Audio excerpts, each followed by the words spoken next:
Anyway, I'll tell you what does also leave me very frightened. The amount of people that are wandering these streets, criminals that shouldn't be, because often there's not enough capacity in prisons.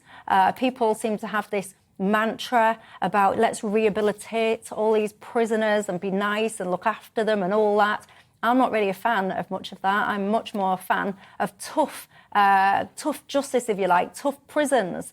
And I paid attention then, if you like, to what was going on in El Salvador. The government there has had enough. And they have just finished building a prison that can hold, get this, 40,000 people.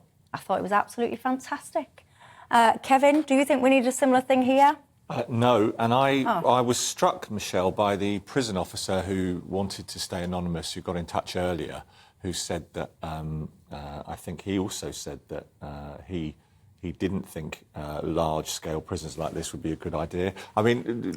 But hang on, he only said because of staffing. So if you just tuned in and you think that he didn't like it, he's saying that it wouldn't work because of staffing levels. So staff them properly then. Okay, yeah. I mean, I still think that on that scale, I'm not sure. I mean, I think there are two reasons for prison. One is punishment and the other should be rehabilitation.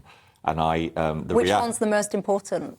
Well, punishment is the most important, but prison that does not seek to... I mean, who wants to be in prison? Like, if you were making sensible choices in life, nobody would commit crime, OK? I would dispute that in this cost of living crisis. I think there's a lot of people that are struggling in life, quite frankly, and would see actually a couple of months in a low-category prison takes the stress away from me about my bills, my food. I can go to the gym every day. I think a few people wouldn't think it was a bad choice.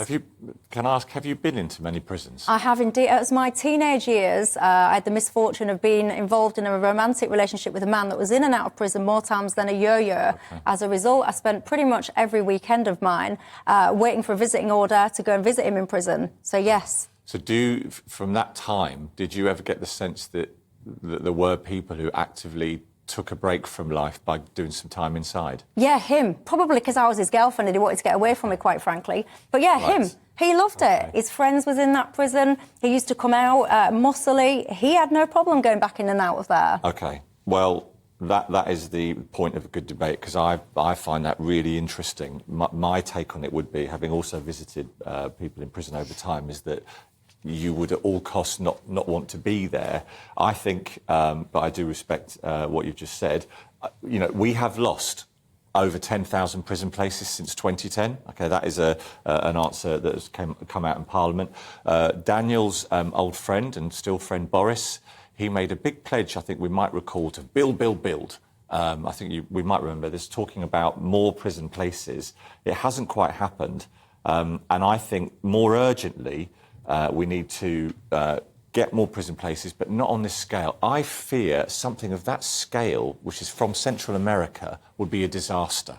Do you? A disaster, he says. Mega prisons. I think it sounds like a great idea. Do you think it's a disaster or a good idea? Well, you're going to think me a terrible old lefty on this, Michelle. I think the trouble is that we don't need more prison places, because what we actually need is to consider what the point is of ever longer sentences. And we've gone in this country, in my lifetime, from somewhere where a sentence of 10 or 15 years was a serious sentence for a crime of violence like GBH and whatever, to now where people are getting 29, 20 years, 25 years, 30 years, and there are people demanding it's even more.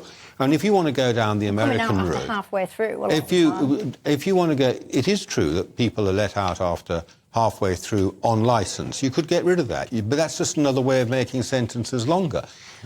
If you want to go down the American route, where they routinely, as far as I can tell, hand out sentences of 99 years or 150 years on people, which I think is, what do they mean by that? You know, if you want to go down that and have a truly US justice system with all the sheer human madness of the prison system in the United States, then say so.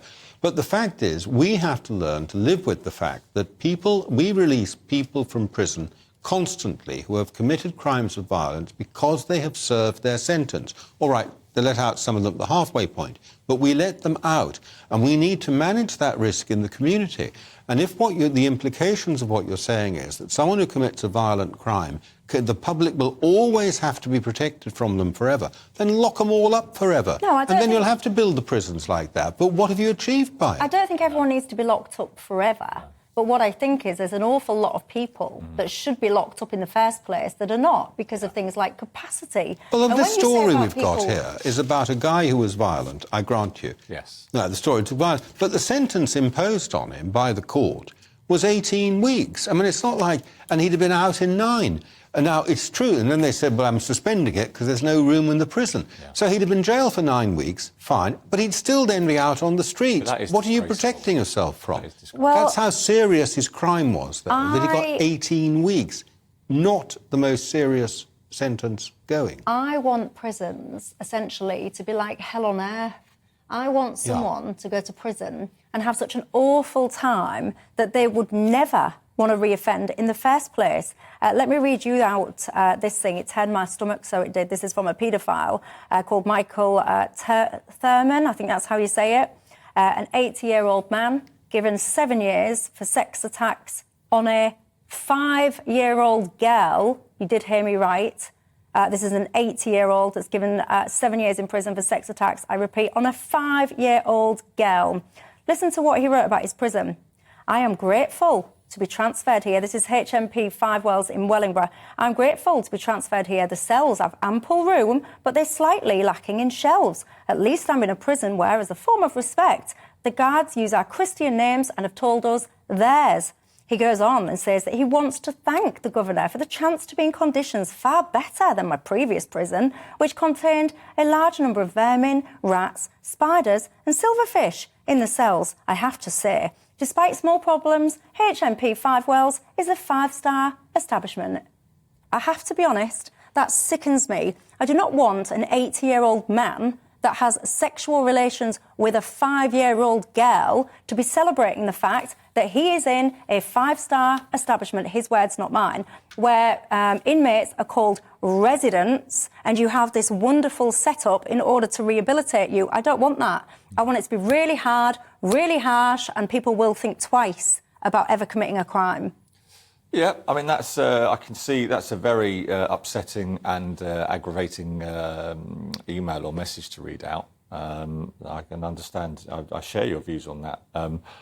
I go back to the bigger point, though, and you know the sentences have to be appropriate. We don't have enough prison places, and also people go to prison for some things, and yet you have this sentencing that Daniel's just alluded to, where someone hits somebody else. You can kill someone with one punch, right? Can. You know, you need to go to prison for that, and you need to be punished, and then you need to be rehabilitated. So that there's no rehabilitation seriously attempted in prisons. I think that's a canard. You may think you want to see it, but it doesn't effectively happen. Well, it's a stated intent of the prison service, isn't it? Well, this is a debate that can rumble on and on, not least, by the way, because I didn't even get round to asking about the death penalty. Is that one of the solutions to overcapacity prisons? So guess what? I'll save that one for another day.